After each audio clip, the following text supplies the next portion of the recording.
CBG, Cannabigerol. Let's talk a little bit about that. It's a minor cannabinoid, but it's getting a lot of press these days. CBG, or more accurately, CBGA, is the precursor for all the other cannabinoids, except for CBN that we know of. In other words, CBGA is converted into CBG, but it's also converted into THCA, which gets converted into THC, CBDA, which gets converted into CBD, and so on and so forth. So therefore, a majority of the CBGA gets converted into these other cannabinoids, and very little is left for CBG. That's why you'll find CBG in some of the younger plants, because as plants get older, all these additional cannabinoids are created from the CBGA, leaving very little to be converted into CBG. CBG is pretty expensive. It used to be crazy expensive, like $20,000 a kilo. Prices are dropping because of popularity and supply.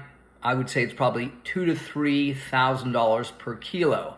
But again, you have to be aware of, is that 60% potency or purity, 80% potency or purity? So you have to be aware of these things. CBG is being used for a lot of diseases like Huntington's disease, other neurological diseases. It's very good at fighting inflammation. They think it's going to be very good anti-cancer cannabinoid. It also is very good at fighting infections like MRSA. So it does have a lot of potential. It doesn't have any psychotropic effects like THC. I know somebody freaked out when I used the word psychedelic, so let's go with the word psychotropic if we want to be pedantic and be a pain in the ass. So anyway, it doesn't get you intoxicated. It also, like CBD, helps modulate the effects of THC. So if you were to combine, let's say, CBD with CBG, it would be a pretty good combination of fighting pain, inflammation, possibly cancer, as well as other neurological diseases or issues. So my suggestions would be, if you are purchasing, whether it's weed or a vape, make sure it's got a significant amount of CBG, because I'm always saying this.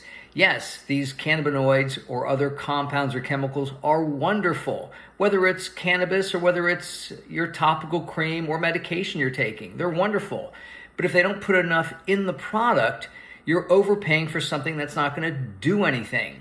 So again, you want to think in terms of, am I getting enough CBG to actually receive the benefits, or would it just be better to take larger amounts of CBD or THC? These are some things to think about, but CBG has a lot of potential moving forward.